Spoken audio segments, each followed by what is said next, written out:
All right, all right, all right. We are back here at Song of the Day, coming to you from the Rock Cave. As usual, I'm your host, Mark Pierce. Hope you're doing well today. It is October 4th, Sunday. What are we talking about today? Well, it's a big deal. We got a lot going on this month for this artist, but we're going to start off. It was a big deal, big anniversary, a sad one on Friday, the 2nd of October. Tom Petty died in 2017, and that was a shock to everybody around the rock and roll world. Certainly a shock for me.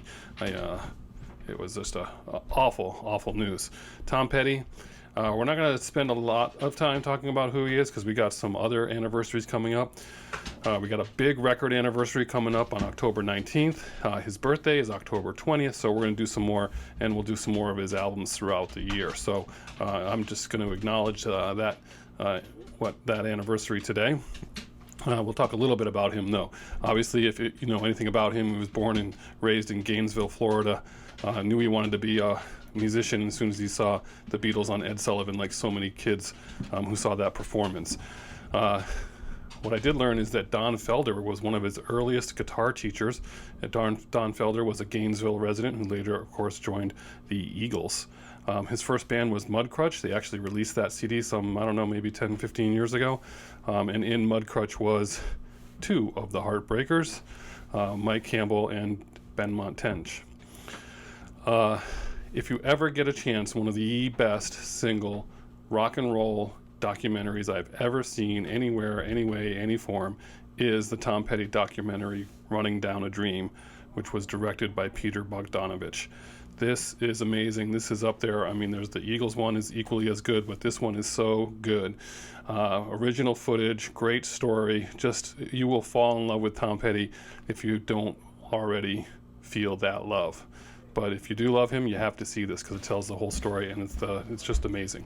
I was thinking about Tom Petty, and I did a cursory list of my own, and I came up with easily 40 songs of his that I like that I could listen to.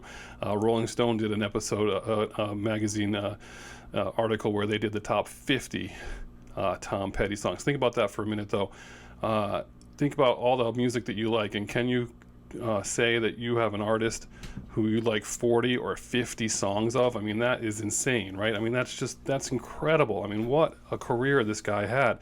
I mean, he was just always around, right? Just always, like, he was just awesome, right? Like, even if he wasn't putting out a new record, you could just listen to Tom Petty.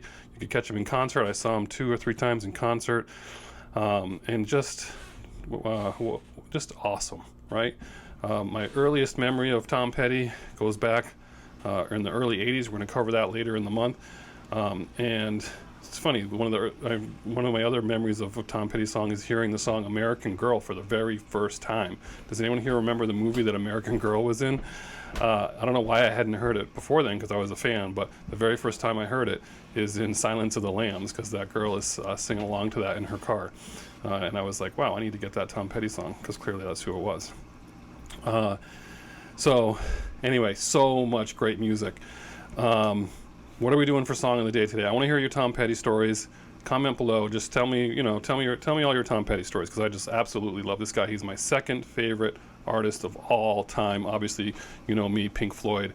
Roger Waters is in that top position, but Tom Petty is like right on the heels in second. But we're going to do a song that I can't take any credit for. Sara gets all the credit.